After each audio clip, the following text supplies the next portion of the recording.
আমাদের যে স্বপ্ন, আমাদের যে আকাঙ্ক্ষা হচ্ছে যে এই বিশ্ববিদ্যালয়ের একটা সেন্টার অফ এক্সেলেন্স হোক, অর্থাৎ সর্বোচ্চ যে আপনার একটা প্রতিষ্ঠান হোক, যে প্রতিষ্ঠানটাতে সবচেয়ে মেধাবীরা এখানে কাজ করবে। শিক্ষক নিয়োগের ক্ষেত্রে বা অন্যান্য নিয়োগের ক্ষেত্রে কোন রকম আপনার নেপোটিজম, স্বজনপ্রীতি বা অন্য কিছু করার সুযোগ যেন সৃষ্টি না হয়। এখানে একদম বেছে বেছে সবচাইতে ভালো শিক্ষকদেরকে নিতে হবে, ভালো কাজে লোক দিতে হবে। এখানে দাতব্য চিকিৎসালয় নয়, এটা হচ্ছে উচ্চশিক্ষার একটা জায়গা, যেখানে আমরা মনে করি যেখানে সবচেয়ে উচ্চশিক্ষা প্রদান করতে হলে সবচেয়ে যোগ্য শিক্ষকদের দিয়েই এটা করতে হবে।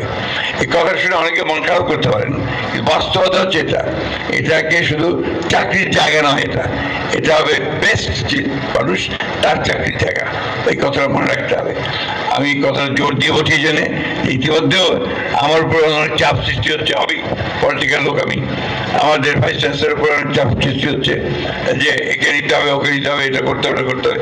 কিন্তু এখানে সেটা চলবে না, চলতে দেওয়া উচিত না।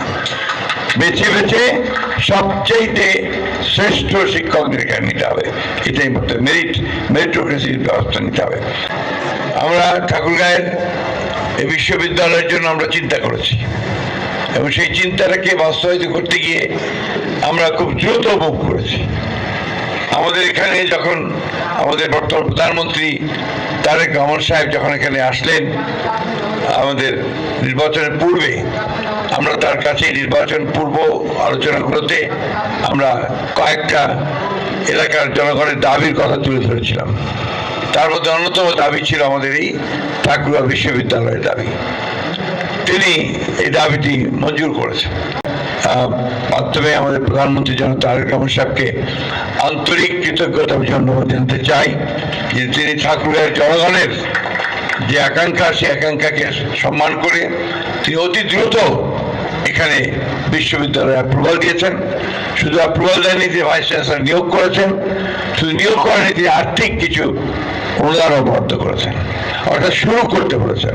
একটা কথা খুব পরিষ্কার দ্রুত বলতে, পলিটিক্যাল কোনো ইনফ্লুয়েন্স আপনার উপর করা হবে না, এটা আমি বলছি আপনাদের উপর, একটা স্থির করে বলছি, no political influence will be on you. আপনি সঠিক যেটা করা দরকার সেটা করবেন, দয়া করে সেটাই করবেন। এটা আমার অনুরোধ থাকবে আপনাদের কাছে। আমরা কোনো রাজনৈতিক চাপ কখনোই সৃষ্টি করবো না এবং কাউকে করতেও দেবো না। এই কথাটা মনে রেখে সকলকে সঙ্গে নিয়ে প্রত্যেকে আপনাকে সহযোগিতা করবে, কারণ এটা ঠাকুরের প্রাইড, এটা ঠাকুরের গর্ব, গৌরব যে আমরা এখানে একটা বিশ্ববিদ্যালয় পেয়েছি। সেই বিশ্ববিদ্যালয়কে আমাদেরকে সঠিক জায়গায় সঠিকভাবে তাকে আমরা সামনের দিকে নিয়ে যেতে হবে।